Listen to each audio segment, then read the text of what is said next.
Well, good morning, and thank you very much for joining us. That's the way the boys wanted to go upstairs in the whatever the engine room is called. Today, well, let's first of all thank God it's Friday. I always say that on a Friday, don't know why. But my guest this morning is Comrade Bala Zakka. He's an oil and gas analyst. He's an expert he's an engineer. He's an expert in petroleum, drilling, and all of that. So a fine welcome to you. Good morning, my brother. Thank you, sir. I'm so very happy that you're here because it's a subject matter that I know you are enthusiastic about, the general oil sector. Correct. Now I don't know how Nigerians have been looking at it.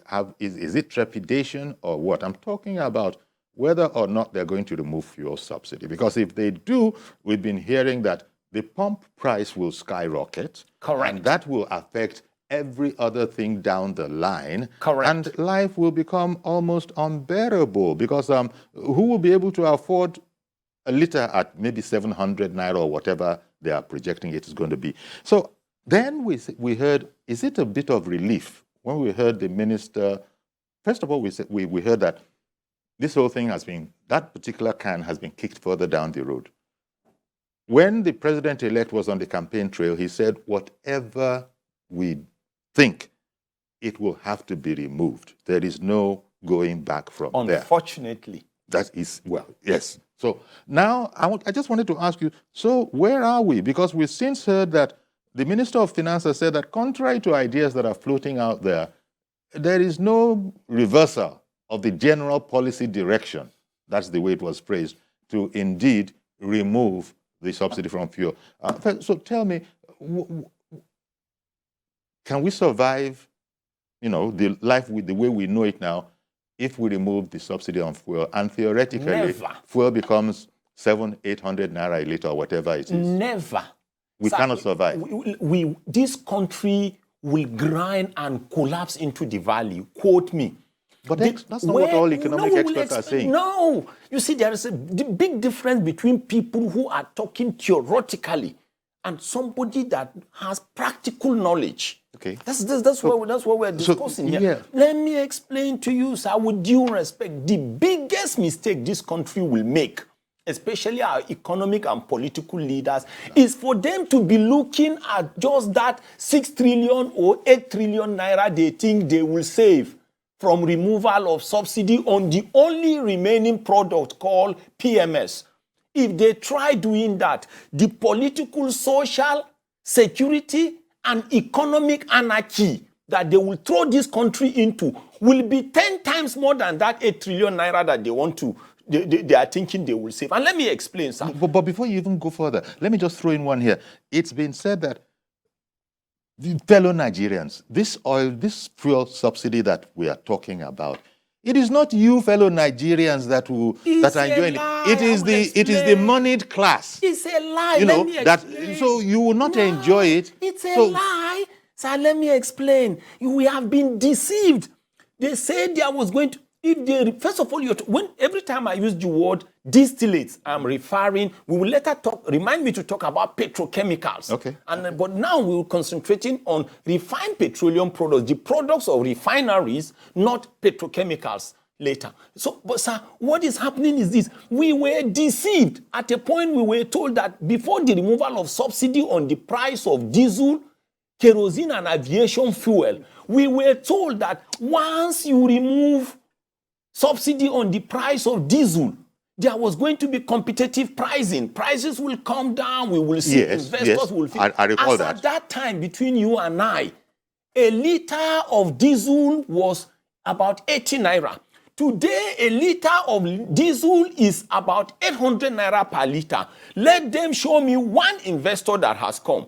All those greenfield refineries they are talking about, let them show us. So what happened? What went wrong? The only thing, it was because it was a deception. They were complying with conditions from creditors. Allow us time. I wish we would have 5 hours to discuss this. But that's why... My worry is that you're using the word deception, and governments don't deceive the citizens. No, but the only... Let me tell you why in the context of Nigeria there is deception. It is only in the context of Nigeria that we are made to understand that government is not in the business of providing goods and services. And I'm telling you, everywhere you go to, it is the duty of government to provide goods and services, then provide enabling environment for citizens. That one I know. No, well, that one I know. No, The second one. I will explain the goods and services. And when they do that, what the citizens need to do is to make sure they comply with their civic responsibilities of paying taxes and levies. And let me explain. It's not the private sector that provides jobs. Allow me please to explain this point. Okay. That is why, if you look at government will go and construct roads, and those roads will pass through communities, whether you have armed robbers, you have Yahoo people, you have clerics, you have prostitutes. Because it is the duty of government. If government is supposed to go and put hospitals, they will not say in this hospital, this area, there are criminals. The same thing with schools. But private sectors are after profit maximization and cost minimization. I mean, profit maximization and cost reduction. You understand? And that is why if you see a private sector person going to your location to establish a refinery or a processing factory, it is not true. He is not doing that because he loves the people of that community or he wants to develop them. It's because his or her feasibility studies have shown that they will maximize profit there and minimize costs. But in the process of doing that, they will employ people looking for human capital to help them maximize. And people and this is mistakenly interpret it as they are just providing jobs. Yes. No, it is what they need to maximize their profit. If there is no profit, they will not go there. But for government, whether you vote for them, you don't vote for them, whether you have criminals in your area, they must construct roads to pass through there. They must go and construct public schools. They must construct public hospitals. They must make sure they have policemen. So these are the things people don't understand. You are aware that it has often been said that government has no business in business. That is the error. Let me answer it quickly. Let me just provide the enabling environment. Let me answer it. Okay. Who is constructing, or which organization or body is constructing the airports in Nigeria? Is it a private body? It's the government of a particular country. I don't want to mention it. You know it. So who says government is not in the business of business? We are talking about creativity and dexterity, not docility. You know and I know, as we speak today, it is the government of a particular country that is constructing these fantastic airports we are talking about in Nigeria. And the reason why they do that is because it's government. They are generating the revenues back to their countries, and they are doing the same in Africa. So who says it's not government? But is that not because we can't help ourselves, so to speak? If we cannot help ourselves, then we are a collection of melancholies, and that's the area I'm going to. How can we say a country of 200 million citizens with more than 100 universities and polytechnics combined, and we say we cannot provide basic things for ourselves? You see, these are the things that we must fix correct. It will be very, very unfortunate if the incoming government, because my prayer is, because we are loyal citizens, it is our prayer that all those that the Almighty will crown will lead us in national interest. And to me, let me define to them who leaders are. For those that the Almighty will crown, effective 29th May 2023. Leaders are fellow citizens. I know, say you are not a politician. Leaders are fellow citizens, that loyal citizens like you and I elected and handed over our economic, political, and social destinies for them to manage for us in national interest. And to that extent, if they don't do it in national interest, we will criticize them constructively. And based on that, that is what they are supposed to do. Sir, with due respect, as I speak to you now, there are no comatose refineries in Libya. There are no comatose refineries in Saudi Arabia. They don't exist in Malaysia, Iraq, Iran, Indonesia, and Qatar. So why do we have them? That is the reason why I'm talking to you about leadership docility. So not that, and remember, all of us, including Nigeria, are members of OPEC. Even if we can't have the knowledge within Nigeria, can't OPEC help us? I'm coming. When you say leadership docility, does that mean the leadership doesn't know its left from its right? No, doesn't know what to do? The truth is this. There are some probably affiliations that are making this is not to work. Okay. And that is the thing. Because I will later ask me to explain how we can fix this. It's an elementary way. Okay, we are also having so much gas, sir. Nigeria also, just the way you have a crude oil cartel called OPEC, there is a gas cartel called Gas Exporting Countries Forum with headquarters in Doha, Qatar. And Nigeria is a member. So Nigeria should be looking as lit as Qatar. I don't get money. I didn't go for Nigerian World Cup. I mean World Cup in Qatar. But for those who went and saw how lit and clean Qatar was, that's how Nigeria is supposed to be, because we also have the gas. But we don't have light in Nigeria. From natural gas, you will get ammonia. From ammonia, you will get urea. From urea, you will get fertilizer. Nigeria is not rich in fertilizer. I come from an area where many of my people are farmers. The bag of fertilizer that used to cost 2,000 Nigerian naira is now more than 20,000 Nigerian naira. We still cannot use our natural gas to drive gas turbines and generate electricity. As I speak to you right now, sir, with due respect, Nigeria is not generating up to 10,000 megawatts of electricity. And based on that... So what is the NMPC Limited? What is it doing about all of this? Remind me, and let's talk about PIA, PIB, vandalization, and the rest, and I will answer all those. So, sir, when you look at it, a lot of people are just looking at they say 8 million naira, 8 trillion naira will be saved if you remove subsidy.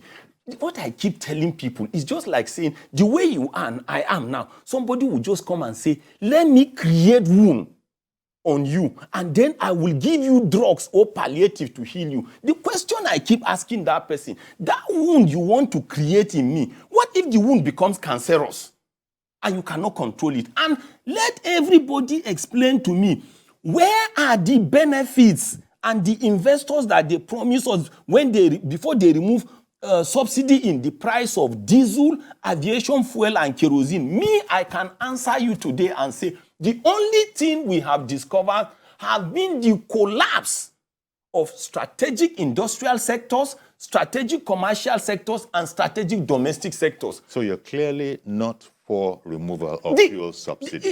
Even though people who have think tanks, by the time the president-elect said what he said on the campaign trail, at the time, I don't know where his mind is now, whether he's still in that direction. That must have been coming from the eggheads he has around him, the think tanks he has around him. That 8 trillion naira. Today, there is anarchy because of lack of diesel. As I speak to you, sir, now, I am in this studio. I don't want to believe you are not running on diesel. At the cost of diesel today, tell me how you will break even. That is why you go to banks. They open up at 9 o'clock and close at 3. Everywhere is looking dark because these industrialists, they cannot afford the cost of diesel. As at last week, there were so many taxes. I'm also a tax analyst. If we go by those taxes, I'm telling you, Nigeria will collapse. And many people they think are big men, and they say they are subsidizing big men. Quote me. I'm also an auditor, apart from being a chartered accountant. So when you go to financial institutions like banks, most of the people you think are big men are bloody debtors. Because when you go, they are those responsible for the bad debts and bad loans. I am only telling you. So the fact that you see somebody in a big car or living in one serene estate, don't be surprised that how much that person is owing. The whole of his assets cannot pay 1/10 of the debts. And it's not against the law. It's not against the law. Because that sounds like a scam. No, it's a scam. And so we are talking about, when they are talking about 6 trillion, you will say that they have forgotten that as at 2 days ago, or some days ago, somebody who was minister for energy or power in Nigeria, within 2 years that he was there, he was supposed to take care of something that has to do with generation of electricity in Mambila. That guy worked how many billions? It is in this country some days ago or some months ago, somebody who was supposed to be the chief accountant of Nigeria, was alleged to have stolen billions. You will know where the criminals are. All you need to do, sir, if people like us are given a chance, what we will do to such people, we will pull off their flesh from the bones. Sir, we know. No, you're angry. So You're angry how much is at the 8 situation. trillion naira and the anarchy? Sir, with due respect, I don't like mentioning names, but I will give examples. When NSAS took place in Lagos, I had the opportunity of being in a place called Bega, Ojodu Bega, or let me say Bega Olora. Sir, if you see the number of brand new BRT buses that were burnt only there, they cost trillions. I'm not talking about Obalende. I'm not talking, that is what anarchy can cause. Indeed. And that one said it wasn't economic hardship. It wasn't a wrong decision that government took. What happened was there was just a clash between protesters and law enforcement agents. Whatever happened, we don't know. Look at the calamity. Not to talk of the one that we are talking about deliberately. Look at what, go to the aviation sector. Look at what is happening. Mass cancellation of flights, mass delay, and mass retrenchment. You know, we hear, luckily you said that actually you bridge a number of And what if we were not even having crude oil at all? Now, this is where This is the thing. is in that area I wanted to sort of launch this question from. We've heard that because oil is our principal revenue earner, we're going to have to let go of the subsidy and then make up by getting much more serious with taxation, that kind of a thing you talk about. I almost forgot addressing that. I'm happy you remind me. That is why I always appreciate you. You know, I've been to a place where people saw me and wanted to embrace me and thinking I was Yori. But they noticed I had more gray hair. But I told them, yes, I'm his younger brother, even though I had more gray hairs. Sir, let me tell you, that is also another big deception that makes me to feel disappointed in most of the Nigerian technocrats that have reduced themselves to praise singers, saying Nigeria is a monoproduct economy. Tell me, let them show me how many countries, if we are monoproduct economy, let them show me. Is Libya, Qatar, Saudi Arabia, Indonesia, Malaysia, Iraq, Iran, are they product economies? Product economy? Are they tri? Are they tetra? Are they penta? Are they hexa? Are they hepta? Are they octa? Are they nona product economy? It's a lie. The whole of United Arab Emirates, as I speak, I'm prepared for this today. I'm ready to have discussion, debate with anybody to the level of OPEC or gas exporting countries forum in the context of Nigeria. The whole of United Arab Emirates that you are seeing today, everything about United Arab Emirates or UAE, it was a desert. The only product they had was oil and gas. But when you go there, it is the creativity and dexterities that has made that place to look purely a tourist destination center. People go there for hospitality. Even Anthony Joshua, he went and reclaimed his title in sports. You go there for medical treatment. So when we talk about dexterity, just an expert and efficient use of the resources no, that is generated. what we are saying. So it's not because you have monoproduct. If you go to Saudi Arabia, tell me any product that the Kingdom of Saudi Arabia has outside crude oil. But from only petrochemicals, they are in riches. Go to the Libya of Gaddafi. What was the Libya of Gaddafi having? Only crude oil. Go to Iran. What does Iran have? Go to Qatar. Some people went for World Cup. It's only one product. So it's not the amount of products that you have. It's your ability to transform that crude product, process it and crystallize it into viable product. And then when the revenues come, it is your duty to say, let us have a state-of-the-art kidney dialysis or center or transplant so that some of our legislators will not go and shame us outside. It is our duty to have kidney transplant centers, cesarean operations. It is our duty to have state-of-the-art schools so that we will not be losing on children going out for education. Do we even know how much oil we actually are producing? We can know it. Can we? Because that seems very to be a easy. state secret. No, you're an auditor. Nobody apparently can ask, I want an accounting of how many barrels we lift sir, from let me Nigeria. tell you. They say they don't It's say a lie. It's a lie. I will tell you how elementary it is. But do you know that shamelessly, as I speak to you right now, Angola of Cabinda has overtaken Nigeria. In terms of oil production, quote me that I said the whole of Angola's crude oil reserve is less than 13 billion barrels. The whole of Angola's proved gas reserve is less than 11 or 13 trillion cubic feet of gas. Angola has overtaken Nigeria. Nigeria has in excess of 36 billion barrels of crude oil. Barrel is the unit of crude oil measurement. And Nigeria has more than 200 trillion cubic feet of gas. That is proved. But and they when say we we're say flaring proved, most of it. When we say proved, first of all, Okay. it means the basic tools you have now, you can use it to extract that. Okay. But potentially, Nigeria has about 600 trillion cubic feet of gas. Recently, we made discovery around Gombe. That area, in terms of geological basins, belongs to what we call Gongola Basin. About a month ago, drilling activity started around Nasarawa, that is Benue Trough. Even this Lagos I'm talking to you, Lagos belongs to the geological basin we call Dahomey Basin. There is oil. But what have we seen? We are not near Saudi Arabia in terms of growth and development. So, sir, I want to tell you that it is the management and crystallization. And when I hear... You continue, sir, but Izzy has come on and is waiting. Good morning to you, Izzy, calling in from Bayelsa. Good morning, Uncle Yari. Good morning, sir. Thank you for calling in. Your guest is so passionate about the oil issues in this country. And I can feel his pulse. It's quite unfortunate that with the wealth and endowment of crude oil given to us by God, first discovered in Bayelsa and commercial quantity in Noloibri, in Bayelsa State.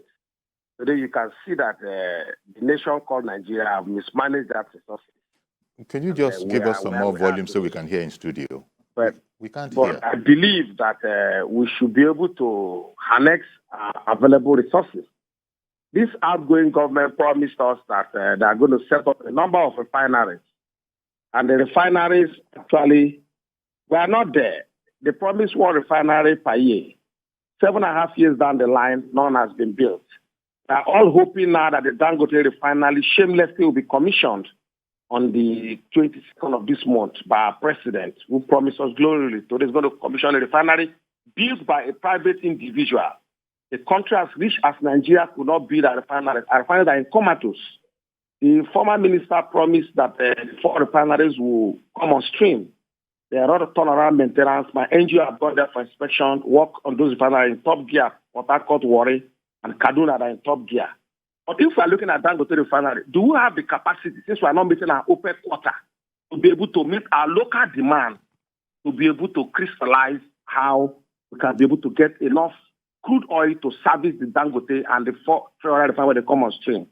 We must remove this subsidy so that we can begin to be focused in this country. We shouldn't be pampering ourselves. Nigeria as a nation has to look inwards, and we have to be focused in building capacity. Look at the country with over 133 million poor Nigerians wallowing in adversity with no food to eat. Look at over 20 million of our children roaming the streets without attending good schools. Look at our poverty level. Look at underdevelopment. Look at lack of critical infrastructure in areas of health, housing, electricity, and the like. Then the country is about to transit. My only joy is that the incoming president, Asuwaju Bola Ahmed Tinubu, with his vast of experience and the years in the trench, being a Democrat, should be able to harness the right caliber of technocrats, seasoned politicians, and men with capacity to be able to think right, to be able to drag this country out of the present quagmire. The outgoing president has done his best. His best is glaring, not enough. All right, then. Well, thank you very much for calling in, Izzy. We're in a terrible situation. Thank you very much. Thank you, Izzy. I appreciate your call. Let me quickly answer him. I was flowing with him, but I decided to be at variance with him when I had him say maybe subsidy removal will be a solution. That 6 trillion. No, I thought he said we have to remove subsidy. And that is why I'm saying, which is that I became opposite. Because it's wrong. I'm happy he's using the word Bayelsa. He knows the location you call Ekulama.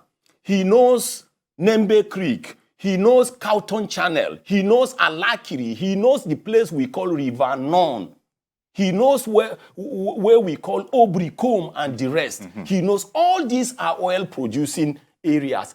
Ask him how good they are looking. Is it because they didn't remove subsidy on the only product remaining? What is happening is exploitation.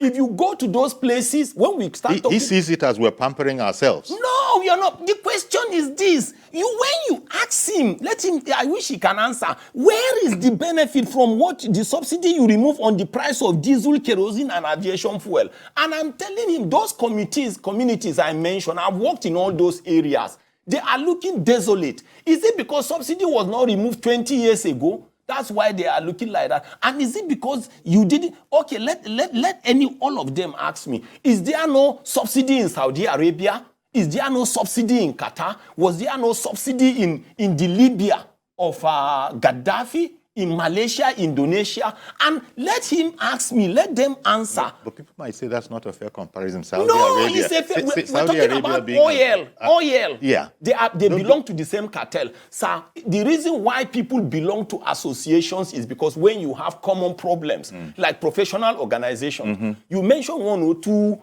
professional organizations I belong to. Technically, I may not be sound, but when a problem or somebody confronts me with a question, I will throw it to my colleagues. Can come from so that when grouping. you ask, why is it that vandalism is not in any of those countries? Okay. If you go to Saudi Arabia or Libya, Iran, Iraq or Qatar, they will not lose 1 barrel of crude oil or 1 standard cubic feet of gas. Please, we should tell ourselves. I've given an example of Lagos. Yes, but with the disaster. That 6 trillion naira is nothing compared to the anarchy that this country will be thrown into. We're deceiving ourselves. Reverend Dominic, good morning to you, sir. Thank you for holding on.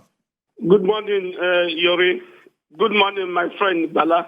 Yes, sir. Can you hear me? We can hear you. Yori, for a few days now, if you can hear me, I've been having nightmares. And you ask what me about? Why. Yes. What about? Nightmares about what? About every time I remember that it would take less than 3 weeks for Buhari to leave office, my heart will shake and I will have a nightmare. That Buhari we fought for. I'm saying this based in my friend and his passion. That in my friend and his passion, he's saying that if you make him the business of oil, things will be better. But there's a problem in Nigeria that makes things not to work. If Buhari could govern Nigeria, why we voted for him in 2015? Because he was a minister of petroleum many years ago. He was a chief of the petroleum task force. We say Buhari come to power, knowing the terrain very well, he will make things better and our refinery will work. If I wake up every day, there's about 2-3 weeks for him to leave, and the whole refinery is not working, I have a nightmare. Number 2, Yori, there's blood every day. We are talking about war. There are 2 million IDP camps in Benue alone. 2 million people in IDP camps. We are not in war because of insecurity. I say this for this. My friend Bala is an expert, and he has the same passion I have. But the question is this. If we make Bala today Minister of Petroleum, could think work, I don't believe so because there's a cabal who doesn't want Nigeria to work. And when they go into government, they paralyze you. Ask my friend, the former spokesperson to Jonathan, Dr. Abati. Dr. Abati came to outside government and said truth to power. That governance in Nigeria is like witchcraft. You take A and you get B. What I'm trying to say is this. Why is it that we're talking about subsidy, and we cannot make our foreign refineries work? In Saudi Arabia, in Libya at war, the refineries are working. Now we're talking about creating jobs. Maybe refineries can create jobs, Warri can create jobs, Potako can create jobs when we make them work. But nobody's looking down there. I don't even believe in governance in Nigeria again. and I've stopped protesting. My wife told me that the any day you die, we'll bury you. Thank you very much for calling in, Reverend Dominic. I got to go on a break now. But before we go on, which state is he from? Imo? Did you say from Imo State? So that I will mention oil fields in Imo State. If he's from Anambra or Apia, if he's from Imo, let anybody tell me if the Egbema of Imo State, if the Naze of Imo State, if all these Uguta, all these places are oil fields, how are they looking? That's the point that's been consistent. We will break these things down. You've been consistent about that. Say, go to all those areas and tell us how good they are looking. In 23 years now, we've not been able to construct a single refinery. Saudi, Qatar, and all these places you've mentioned don't have similar situations that we have in Nigeria. And we are members of the same association. Okay, stay with us, please. Gas or oil. We'll be right back. Crude oil. Okay, we'll be right back.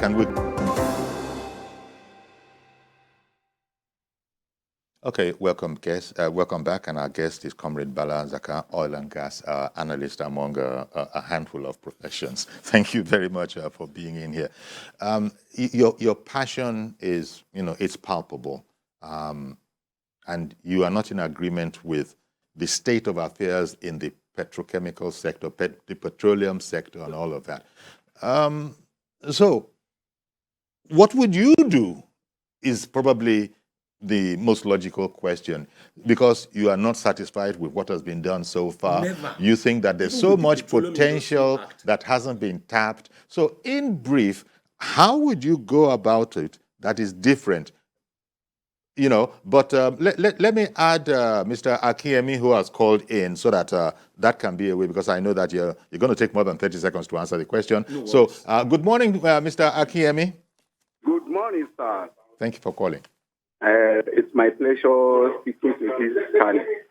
And my prayer for our incoming president-elect. Good morning, sir. Yes, we can hear you. Okay, thank you. It's my pleasure even talking to this TVC station today.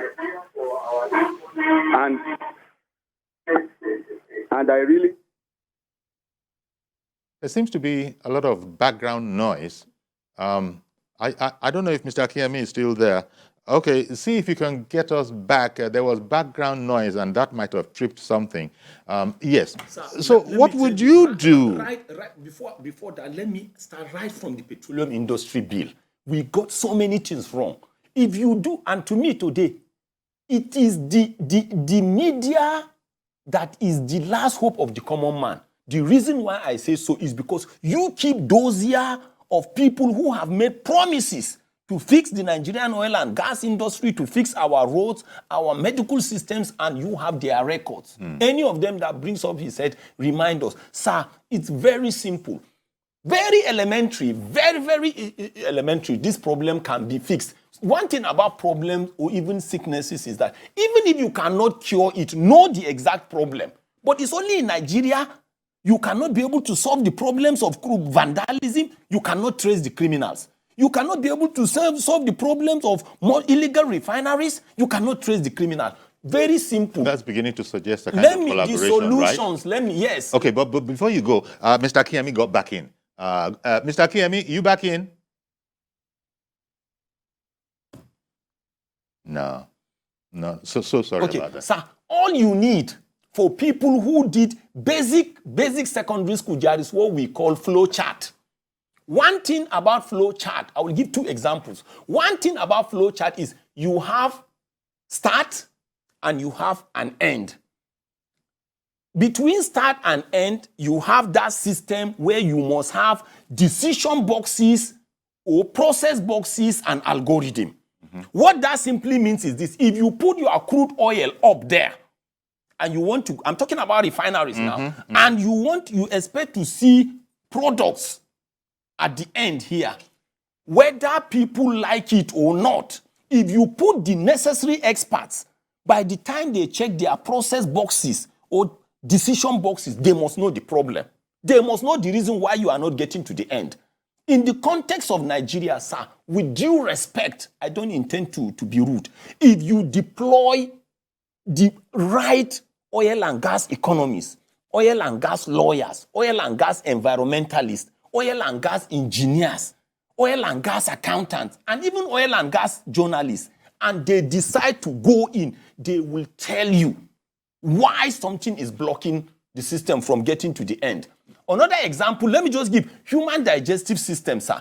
If you put food up there through the throat, you will expect that the food will come out at the end. If somebody is not able to excrete and the food is not coming out, if you congregate the right doctors, they must tell you what the problem is. If it is the kidney or the intestine. But in the context of Nigeria, with simple flowchart principle and technology, we can. Before I came here, I spoke to more than 5 Nigerians. Some are working in petrochemical factories, some are working in refineries, and some are process engineers, some are even drilling engineers overseas.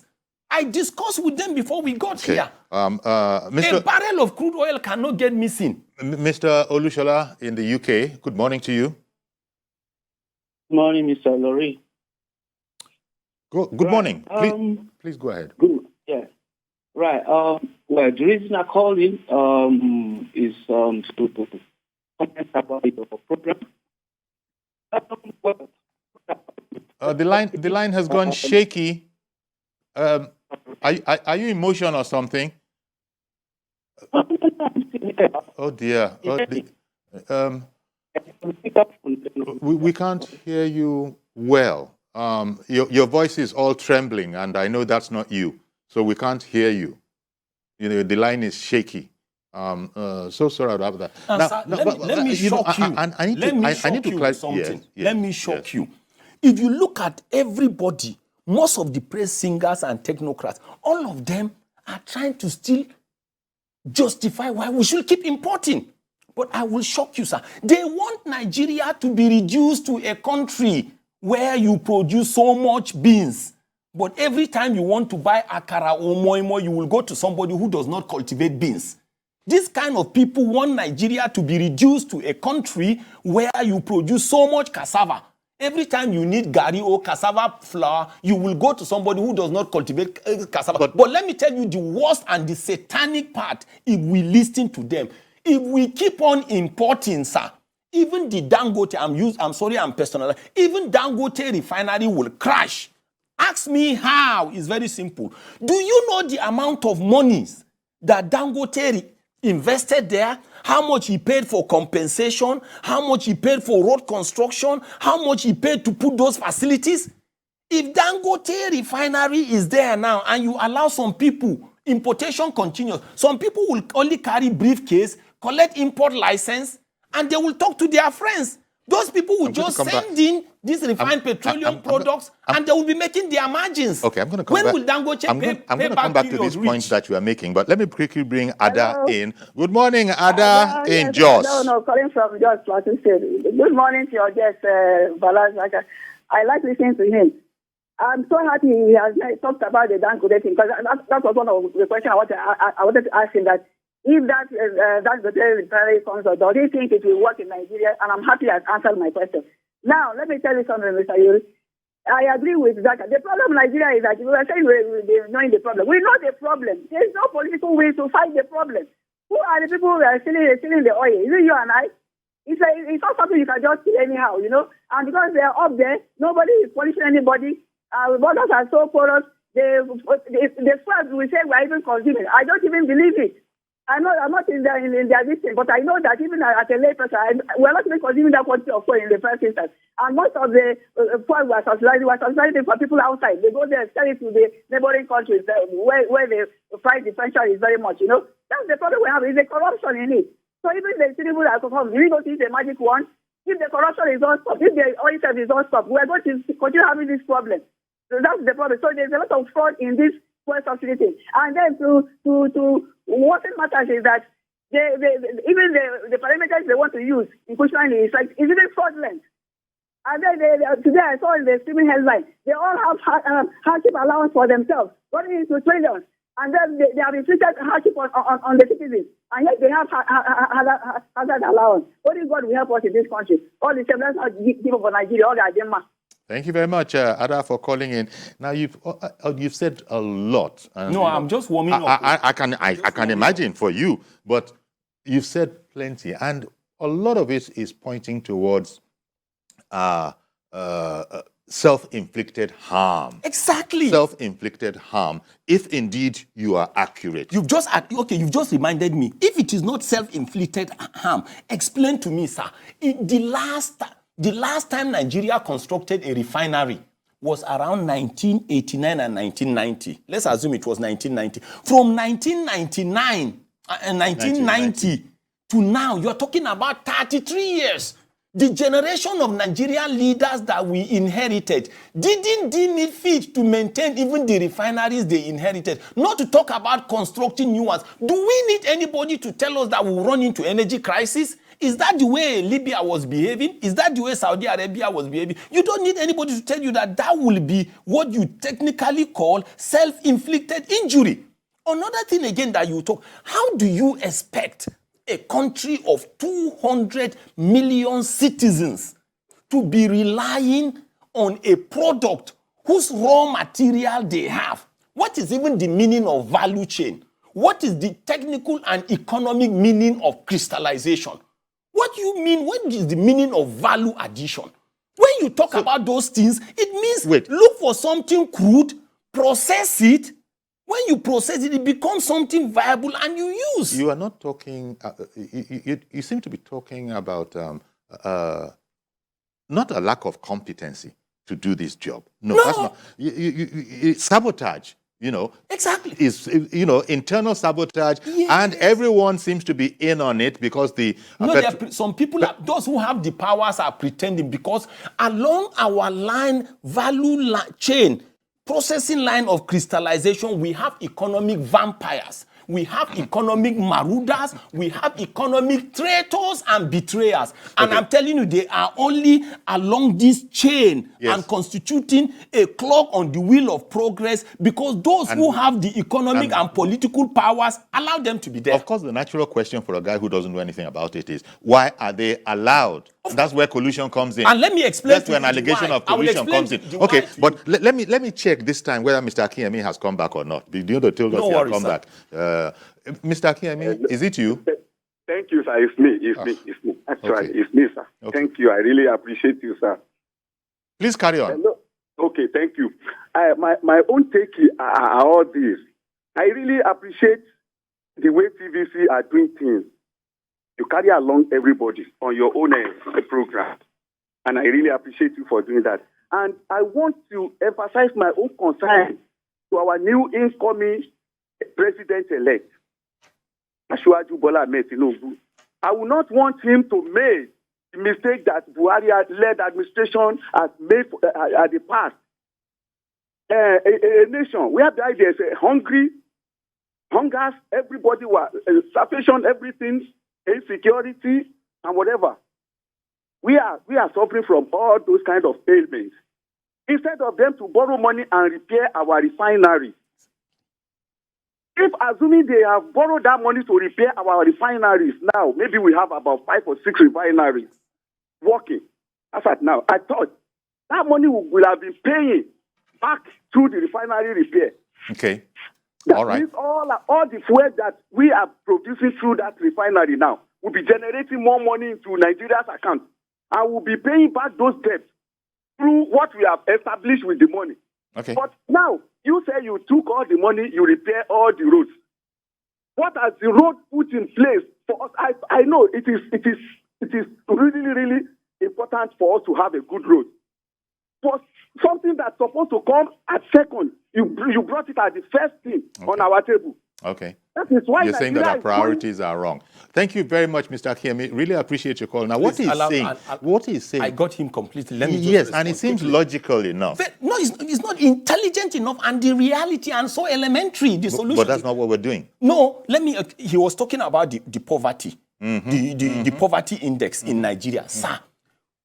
The minimum wage in Nigeria today is 30,000 Nigerian naira. There are some who cannot. There's no other kind. Some even who are not even paying up to that. Sir, in Nigeria today, the minimum wage of Nigeria monthly minimum wage cannot buy a 50-kilogram bag of rice. The minimum wage in Nigeria today cannot buy a 50-liter jerry can of diesel. And quote me, regardless of the countries. When I hear some people will say in some countries they pay dollars, this, so many cents per liter. Go and find out the minimum wage. So, let me answer quickly. That table has been put out, and it has been shown that Nigeria's gas, what Americans call gas, Nigeria's petrol is the cheapest. Is the cheapest. What is the minimum wage there? And what is the minimum wage of Nigeria? Put them side by side. Sir, any country, whether those places they call gas, where the entire monthly minimum wage of the citizen, any country, even the poorest country, if the monthly minimum wage cannot buy a 50-kilogram bag of rice in that country is in trouble. That is the simple thing. If it cannot buy a 50-liter jerry can of diesel, that country is in trouble. And sir, let me tell you, the minimum wage in Nigeria today has been eroded. Let me explain the GDP of Nigeria today. The first one is what we call the consumption index. Consumption index is down because the disposable income of Nigerian citizens have been eroded by inflation. That's one. When you go to the investment index is down because investors are suffering from business climate hostilities. If you go to what we call statement of income and expense, after gross profit, the next thing you need to do before you get to your profit before tax, you look at your expenses, check the cost of energy there. Check the cost of energy. It has whacked up everything. When you go to the investment index and government is always complaining that they don't have what do we call it, money. But the worst part that I'm surprised we cannot confront our government and reverse the direction is the export-import differential.